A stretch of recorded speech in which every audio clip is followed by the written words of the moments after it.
Olá pessoal, eu sou o Renan Almeida, educador clínico da Dentsply Sirona, e hoje nós estamos aqui na Academia Dental e recebendo um incrível convidado, o meu amigo Fernando Peixoto, um grande conhecedor do sistema CEREC, para a gente poder conversar um pouquinho sobre manufatura aditiva. Obrigado, Renan, obrigado pelo convite, obrigado a Dentsply Sirona também. E é sempre um prazer estar aqui para a gente conversar sobre uma paixão, que é a odontologia com as suas ferramentas digitais.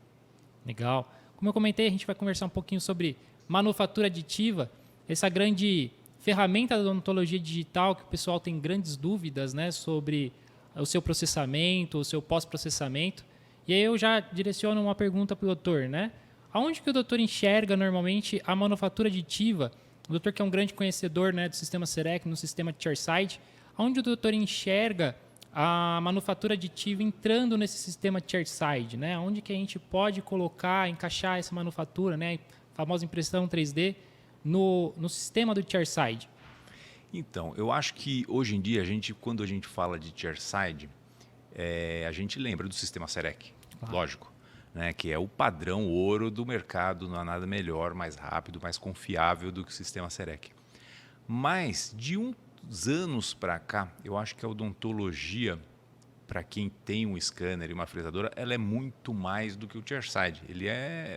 São milhares de oportunidades de trabalho, de fluxos de trabalho diferentes que vão se somando ao chairside. O chairside acho que é apenas uma das modalidades de fluxo de trabalho que é possível hoje a gente trabalhar. Então, hoje eu vejo o chairside como aquele caso daquele paciente que precisa ali de uma ou duas restaurações e você vai trabalhar naquele fluxo tradicional já para a gente que já conhece o sistema, no qual a gente vai fazer a preparação, o escaneamento, o design, a manufatura, o acabamento e a cimentação dessa restauração em uma sessão. Então, isso é o conceito clássico hoje já do chairside, né?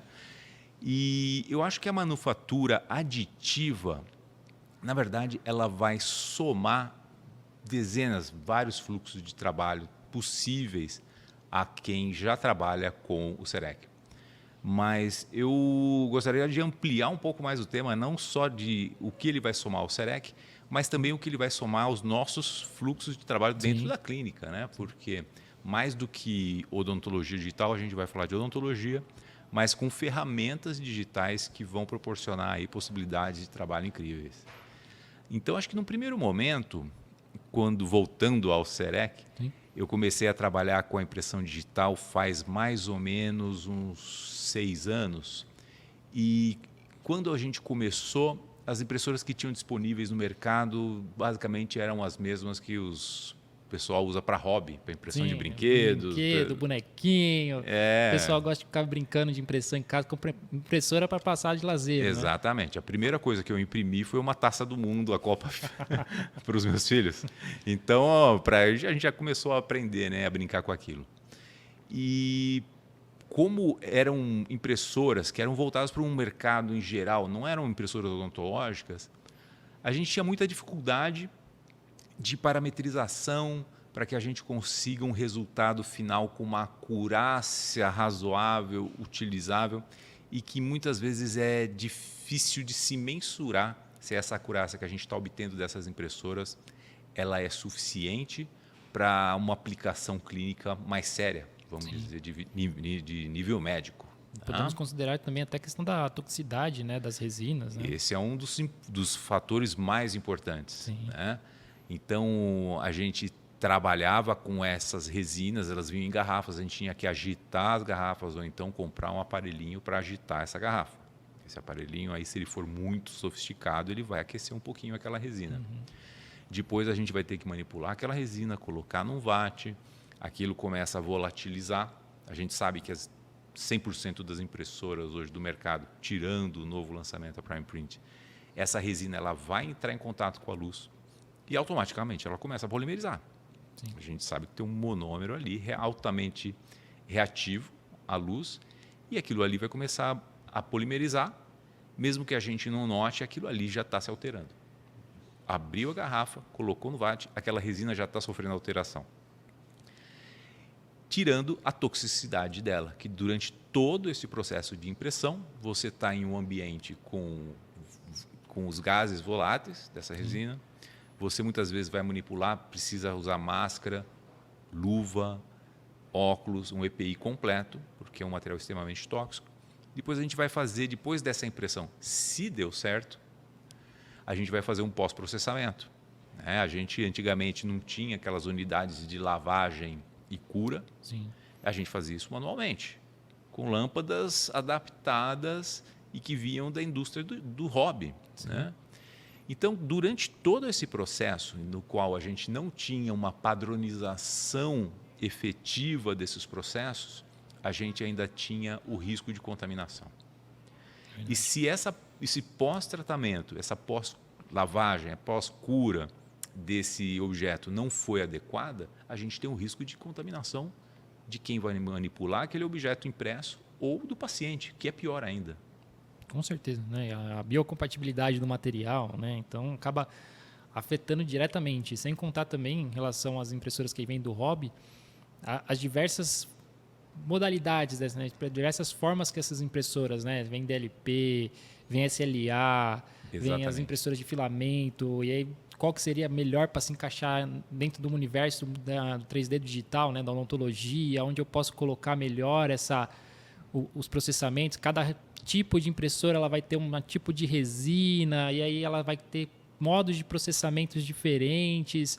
Aí até a gente chegar a caminhar nesses anos, né, como o doutor falou, 6 anos atrás, até a gente caminhar na melhor opção para o digital na odontologia, né, a gente leva um caminho de controle de material, que é o que o doutor está comentando, muito específico. Né? Exatamente. O que acontece é, por exemplo, lançou uma resina nova no mercado da impressão 3D. Então você compra aquela resina, você vai todo empolgado querer testar aquela nova resina e você vai fazer a sua primeira impressão com os parâmetros recomendados pelo fabricante.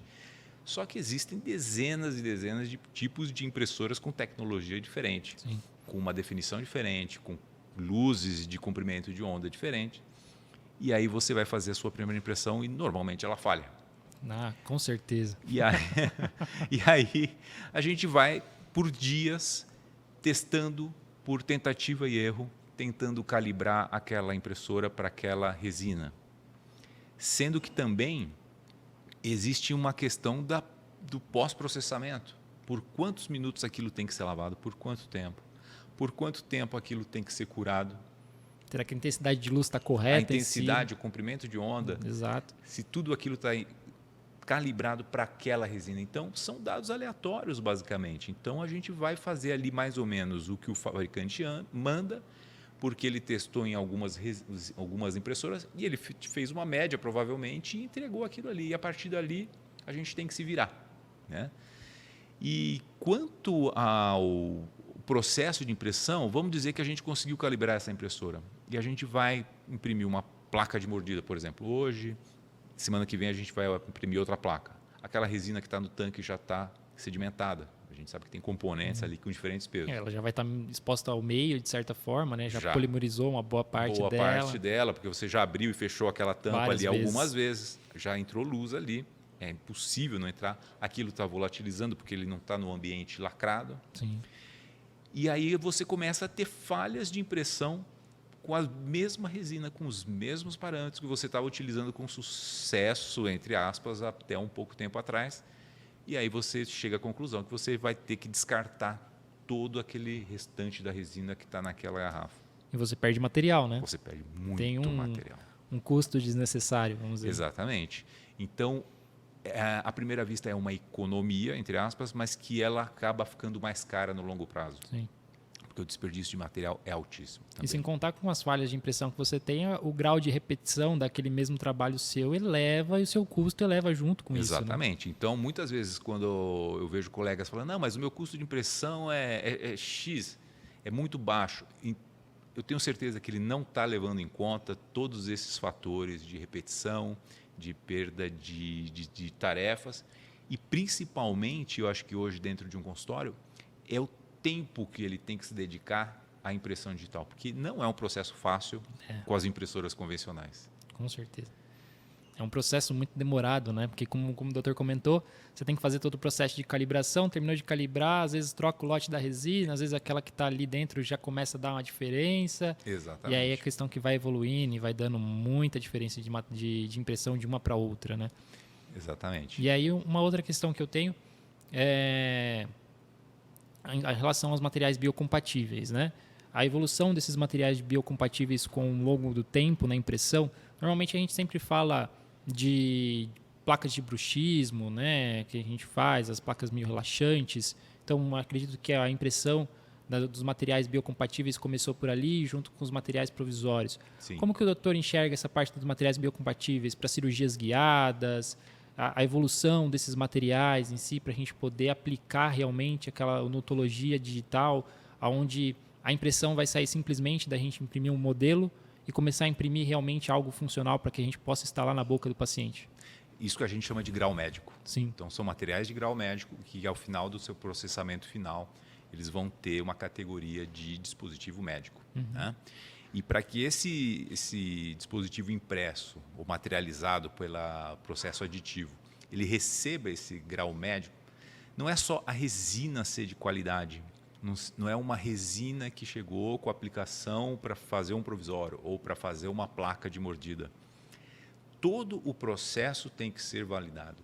Sim. Então, desde a qualidade da impressão, do processo da impressão aditiva propriamente dita, com parâmetros calibrados, com espessuras de camada já pré-definidas, até o pós-processamento. Uma pré-lavagem, uma lavagem final adequada, isso leva tempo, assim como a secagem efetiva desse modelo após a lavagem e, principalmente, a pós-cura, com um comprimento de onda de luz adequado, por um tempo adequado, com uma potência de luz adequada. Todo esse processo é que vai garantir que, ao final, esse dispositivo, como uma placa, um provisório, ele não tenha monômeros livres e sejam classificados aí sim como dispositivos médicos de grau médico. E possam também alcançar a resistência prometida correta, né? Porque um material que a pós-cura dele não é feita de forma correta, um exemplo de um provisório, ele não vai ter a mesma resistência que ele promete ter na bula dele ali, e nem a capacidade dele de não alterar a cor com o passar do tempo exposto ao meio, né? Perfeito, perfeito. A gente tem que ter aquele material entregando 100% da sua capacidade, do seu potencial. E isso só é assegurado com padronização dos passos tanto da impressão quanto do pós-processamento. Né? Então, se você está lavando, não, mas eu lavo muito bem os meus objetos na minha lava e cura, porque eu deixo ela ali 30 minutos. Talvez você esteja lavando demais. Então, quanto é o de mais e quanto é o de menos? A gente sabe que o álcool isopropílico ele tem uma capacidade secante gigante. Se você deixar aquilo ali muito tempo, ele pode começar o seu material a ficar friável. A mesma coisa a cura final. Se você sobrecurar aquele material, ele vai ter uma alteração de propriedades físicas, com certeza. Então, essa é a grande vantagem da gente ter um processo hoje totalmente padronizado, em que os tempos de cada passo são cronometrados no segundo. Então, isso vai assegurar para a gente que esse material validado, que foi estudado dentro da fábrica lá em Bensheim, no Centro de Desenvolvimento e Pesquisa, entregue os melhores resultados possíveis para a gente. Né? E de uma maneira que a gente não tenha nenhum tipo de desperdício. Realmente, a gente hoje está passando por uma revolução dos processos de manufatura aditiva com o lançamento da Prime Print. Já aproveitando a questão de Prime Print, né? Então vamos já entrando nesse assunto. O doutor fez a aquisição desse novo dispositivo, nesse novo equipamento da Dentsply Sirona, que é o lançamento desse ano. E aí eu gostaria de perguntar para o doutor qual que são as principais diferenças que o doutor está sentindo com o Prime Print. O que ela trouxe de revolução, não só na metodologia de trabalho, né? Mas também quanto no fluxo de trabalho, né? O tempo, a economia de tempo que ele traz para o doutor em relação aos processos de impressão. Não, eu acho que é uma revolução total, tanto do ponto de vista de segurança, de automatização de processos e tempo de trabalho. E quando eu falo tempo de trabalho, a gente não está falando só do tempo de impressão, porque a plataforma desce, começou a imprimir, acabou de imprimir, e depois o pós-processamento. Mas, principalmente, o tempo de trabalho despendido pelo profissional durante esse tempo, durante o processo de impressão. Eu acho que essa é a maior revolução. Lógico, junto com a segurança, biossegurança do produto final, segurança do processo, biossegurança do produto final, a automatização de processos, a acurácia do produto final. A gente sabe que aquilo ali vai ter a dimensão exata do que a gente desenhou no software, ou seja, a gente não vai ter um produto que curou de mais ou de menos, então vai dar alterações dimensionais. É o que a gente chama de ambiente controlado, né? Exatamente. A gente tem a segurança do que está sendo fabricado. Exatamente. Então, basicamente, a gente tem um ambiente totalmente controlado. Eu estava brincando com você antes da gente conversar aqui que a gente tem feito alguns vídeos para a rede social e mostrando como é o processo para a gente da impressão, para o profissional. Então, eu falei, bom, o primeiro vídeo eu falei, pô, maravilhoso, a gente apertou o botão, começou a imprimir, daqui a pouco a gente voltou, tira a jarrinha de impressão da impressora e põe na PPU e dá o play. Agora vamos fazer um próximo vídeo. Tira a jarrinha da impressora, coloca na PPU. Ou seja, é um sistema que trabalha independente do profissional. Então, para cada tipo de aplicação, a gente vai ter um tempo ali operacional. Lógico, tirando o desenho da peça, sim, mas a partir do momento que esse desenho está pronto, a gente não gasta 30 segundos manipulando o equipamento. Né? É muito rápido, né? É muito rápido, é muito fácil. Então, você pode delegar para toda a sua equipe esse processo de impressão, porque imagina para trocar uma resina de uma impressora, qual o trabalho que dá uma impressora convencional, né? Tem que lavar o VAT, você precisa às vezes trocar o flap, você precisa fazer diversos procedimentos ali. Exatamente. E hoje em dia não, eu brinco que é Fórmula 1, você abre a impressora, tira o VAT, que o tanque, o cartucho de resina já está ali tudo totalmente lacrado, você só guarda no seu armário, pega o outro, coloca, trava e está pronto. Bom. 20 segundos você trocou a resina e a sua impressora está pronta de passar da impressão de uma placa de mordida para um modelo ou uma guia cirúrgica. E você não precisa mais se preocupar com padronização dessa resina, né? Porque tudo isso já vem por dentro do sistema, né? Então a economia de tempo que a gente estava conversando agora no começo, que a gente tinha que passar às vezes dias ou semanas fazendo essa calibração de resina, e perca de material, perca de produção, de produtividade, né? Exatamente. Não existe mais. Não existe. Então, muitas vezes as pessoas falam, mas essa resina aqui é da Prime Print, ela é muito boa, mas ela é um pouco mais cara do que a da concorrência. Mas você não tem nenhum tipo de desperdício, porque o sistema ele joga a resina necessária para aquela impressão no VAT e o resto fica ali lacrado dentro do cartucho. Acabou a impressão, aquilo ali fica totalmente fechado hermeticamente e, para você ter uma ideia, a duração dessa resina depois aberta ali dentro da impressora é de 2 anos praticamente. Então, você não tem desperdício. Isso é que é o mais impressionante. E é muito tranquilo a gente delegar para a nossa equipe auxiliar ou para outros profissionais, ou que mais profissionais consigam usar esse equipamento da clínica, porque é um processo muito simples, ele é um processo que praticamente não existe curva de aprendizagem para manipular esse equipamento. O sistema de impressão Prime Print, ele como a gente estava brincando, né? Apertar um botão, tirar a jarra, colocar a jarra e apertar o outro botão, né? É só apertar botão, né? E quando a gente fala de jarra, a gente está falando de print box. Print box, né? Isso. Print box que eu acho que é a grande sacada do sistema, porque ele ali é o coração da onde vai ocorrer tudo ali. Né? A gente tem um print box aqui, queria mostrar aqui para o pessoal, que é basicamente isso. Então, quando a gente pensa numa impressora 3D convencional, a gente tem uma mesa de impressão. Essa mesa de impressão, ela está aqui posicionada dentro desse print box. Então vai vir um braço robótico, tirar essa mesa de impressão aqui e levar para dentro do VAT. E esse VAT só vai se abrir durante o processo de impressão. Ou seja, acabou o processo de impressão, o VAT ele vai fechar, ele vai ficar lacradinho de novo e a print box, a mesa de impressão vai voltar aqui para dentro da print box com a tarefa já impressa. Aparece a luz verde na impressora, você tira o print box da impressora, coloca o print box dentro do PPU e aí vai vir um outro braço robótico, vai remover essa mesa de impressão, jogar na pré-lavagem, na lavagem final, depois vai secar, polimerizar numa caixa com uma luz estroboscópica e depois ele vai posicionar aqui novamente.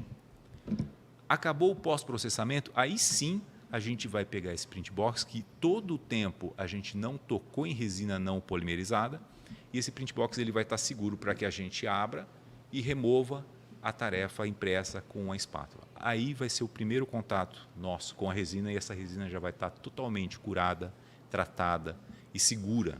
Tanto para a gente... qualquer resíduo, né? Sim, livre. E o bom é que esse processo que o doutor acabou de explicar, ele é totalmente independente, né? Então, um exemplo, se eu tiver um outro print box que a gente pode utilizar para imprimir enquanto está fazendo a cura de uma resina que a gente acabou de imprimir com a placa, eu posso utilizar a outra para imprimir um guia cirúrgico. Exatamente. Então, eu tenho um processo independente, Perfeito, né? Exatamente isso. Então, se eu estou imprimindo uma placa de mordida aqui, a minha PPU pode estar lavando e curando um modelo ou uma guia cirúrgica. Ou seja, as duas elas trabalham de forma independente e simultaneamente. Então, isso também é outro fator que leva aí um ganho de tempo e de efetividade ao final do dia muito grande. E isso tudo vai se somando e vai se traduzir em produtividade, né? Então, muitas pessoas aí, quando vão fazer um cálculo para adquirir um sistema de impressão como esse, pensam só no custo da resina e no tempo, mas esquecem de todos esses outros fatores que vão fazer a sua produtividade subir de uma maneira e com o tempo despendido do profissional mínimo, né? Porque a gente sabe que dentro, por exemplo, principalmente os dentistas, o principal ativo que o dentista tem hoje no consultório é o seu tempo. Sim. Né? Nós somos vendedores de tempo. Exatamente. No final das contas. O que é mais caro dentro de um consultório não é o equipamento, não é a cadeira, é o tempo do cirurgião dentista ali e o tempo que o paciente fica sentado na cadeira. Então, esse é o real valor dentro de um consultório, né? É o meu tempo de cadeira. Então, quando eu tenho um dispositivo desse que eu ganho em produtividade, eu ganho tempo onde eu posso dedicar mais o meu tempo dentro do consultório ao paciente, não a um equipamento que está ali, no caso, para me auxiliar. Então, realmente, eu tenho a função desse equipamento sendo utilizada de forma correta, né? Exatamente. A gente até gosta de ir lá, tirar a jarrinha, colocar o print box, tirar da impressora, colocar na PPU, porque é muito legal ver esse equipamento entregando com consistência um produto final de altíssima qualidade. Mas é um processo totalmente delegável. A gente pode delegar para outros dentistas e, mais do que delegar, várias pessoas, se você tem uma clínica já com mais dentistas, todos eles com certeza vão conseguir usar esse equipamento de uma maneira muito fácil, porque a curva de aprendizagem de sistema de impressão com ele agora é praticamente inexistente. Sim, é verdade. É uma curva bem tranquila de você conseguir adaptar ao time, né, à equipe. Exatamente. Então, eles conseguem absorver isso muito fácil. Acredito que a gente falou de muitas tecnologias da Prime Print, né, mas eu acho que talvez uma das que me soa mais interessante é a questão do aquecimento dela em todos os processos, né? O aquecimento tanto do VAT como a própria bandeja de impressão, ela também aquece. O aquecimento da PPU, eu acredito que esse ponto acho que deve ser algo muito impactante em relação à possibilidade de materiais biocompatíveis, Sim. A entrega final do produto, né? Porque o que acontece? Quando a gente está com uma impressora, vamos dizer, convencional, mesmo as impressoras odontológicas mais avançadas, a gente tem esse sistema de aquecimento em que cada resina, a depender da sua composição, a gente sabe que tem resinas que só tem monômero e outras que tem carga. Sim. Né? E quanto mais carga essa resina tem, mais densa, menos fluida ela vai estar. Sim. Ela vai ter maior viscosidade. Então, tudo isso vai influenciar no processo de impressão. E o aquecimento é uma forma de melhorar essa viscosidade e também aumentar o potencial reativo dessa resina à luz. Né? Então, você com isso vai ganhar em qualidade, em padronização de processos, que hoje está um dia quente aqui em São Paulo. Então, a sua resina vai imprimir de um jeito. No inverno, você vai ter outro tipo de impressão. Então, normalmente, no inverno, a gente perde mais impressão nos processos convencionais. Sim. E aqui não, aqui a gente vai ter uma padronização em toda a impressão, em todo o processamento de pós-processamento, né, da nossa e sem impressão. montar também o controle, né, no final da parte da fotopolimerização, né, no processo de cura final por luz, que ele injeta a parte de nitrogênio para fazer esse controle de ambiente, para que a luz possa realmente penetrar num ambiente livre de oxigênio, para que a resina possa não ter distorção. Então, eu acredito que isso também faça um grande diferencial no processamento, né? Não, isso aí é um detalhe incrível, porque essa atmosfera de nitrogênio no qual esse objeto é curado pela luz, ela vai inibir aquela camada de dispersão. Então, todo mundo que trabalha com qualquer tipo de resina fotoativada no consultório, seja uma resina compósito para uma restauração, sabe que depois que a gente termina, a gente fica com aquela camada, com uma camada de resina com um monômero não polimerizado. Sim. Né? E aquilo ali é tóxico também. Tá? E você vai causar uma alteração de superfície daquela impressão, no final das contas. Com certeza. Né? Então, toda a impressão que a gente faz nessas impressoras convencionais, a gente sabe que a gente tem ali aquela camada pegajosa, grudenta, e aquilo ali é monômero não polimerizado, que reagiu com oxigênio. Sim. E não polimerizou, não converteu adequadamente. Então, é mais um passo padronizado, que é incrível, que garante aí a nossa produto final livre dessa camada de dispersão que pode ser tóxica. Sim. E que pode causar uma alteração de superfície também dos nossos objetos. Sim. E aí vamos encerrar com uma última pergunta que a gente sempre gosta de fazer.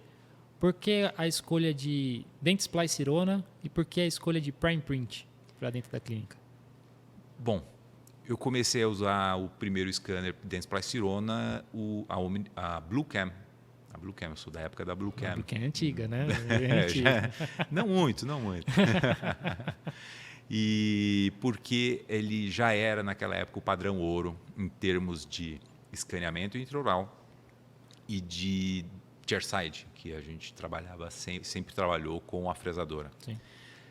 Então, a gente teve essa evolução de gerações de scanner, a gente passou pela Omnicam, hoje a gente está com a PrimeScan. Aliás, eu fui sempre o early adopter de todos esses sistemas, né?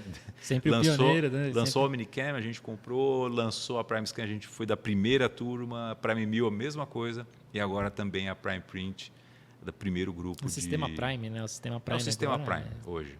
Sensacional. Então, por que trabalhar com um sistema da mesma marca, da Dentsply Sirona, principalmente? Porque é um ambiente integrado, totalmente integrado. Então, hoje eu consigo escanear o meu paciente, aquela imagem já vai para a nuvem, não falamos de D-Score. Não falando de D-Score, né? Mas a gente pode acrescentar um pouquinho sobre a plataforma nova. Essa imagem já vai para a nuvem. Automaticamente, eu larguei meu scanner, esse scanner está livre para um outro dentista da minha clínica trabalhar. Eu levanto, vou para o meu InLab e vou desenhar uma placa de mordida, por exemplo. Desenhei aquela placa de mordida, apertei um botão, começou a imprimir. Ou então, se eu projetei uma coroa, apertei outro botão, começa a fresar. Ou seja, é um ambiente totalmente integrado, são equipamentos que trabalham em conjunto de uma forma muito fácil, muito rápido, muito bem resolvida. Parece que os engenheiros lá da Alemanha perguntaram qual seria o mundo ideal, mais fácil, com menos cliques, e realmente eles estão conseguindo fazer isso acontecer no nosso dia a dia. Hoje no Serec você consegue gerar um modelo sem precisar dar um clique? Exatamente. A gente consegue, de dentro do Serec, com o paciente na cadeira, já está com o modelo pronto para começar a imprimir. Sim. Porque o Serec hoje, com a integração da Prime Print, possibilita esse fluxo sem passar pelo InLab. Sim, isso que é o mais legal. Né? Então, eu acho que a gente está no começo ainda de uma revolução de ferramentas digitais para odontologia. Há 5 anos atrás, eu não imaginava que a gente estaria fazendo o que a gente faz hoje. E eu não consigo nem pensar, nem sonhar no que a gente possa atingir daqui outros 5 anos. A gente sabe que as pesquisas continuam, tanto em equipamentos, mas como principalmente em materiais.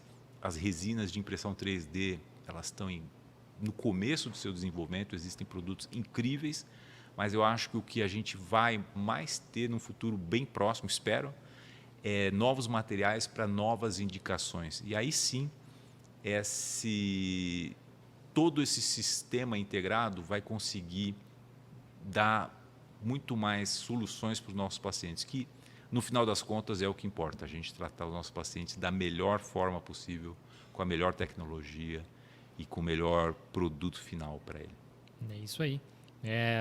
Dentsply Sirona entregando sempre o padrão ouro, né, da odontologia ali, né, tanto em equipamentos, materiais, e abraçando o nosso consumidor, né, o dentista ali, o próprio paciente, que é aquele que recebe a nossa tecnologia, no final das contas, né, com maior segurança, com maior confiança em relação ao tratamento, né? E aí a gente fala às vezes um pouquinho de D-Score, né? Toda aquela integração que ele traz, aquela visibilidade, o assunto vai muito longe em relação ao D-Score. Não, a gente pode passar o dia aqui conversando. Só sobre D-Score, porque é uma plataforma que integra praticamente toda a Dentsply Sirona, todos os... não só a Dentsply Sirona, né? Como é uma plataforma aberta, ela pode receber qualquer tipo de outros arquivos. Então, é uma você plataforma tem de arquivo, de comunicação, de colaboração, e é incrível. E o futuro vai ser ali. O futuro das plataformas de software, com certeza a gente vai migrar para o online. O que a gente enxerga hoje, né? É bem provável que isso evolua muito rapidamente. Com certeza. Então é isso. Eu agradeço ao Dr. Fernando Peixoto por estar conosco aqui nesse episódio. Agradeço a vocês que assistiram a esse podcast conosco. Convido vocês a assistirem os outros episódios. E muito obrigado.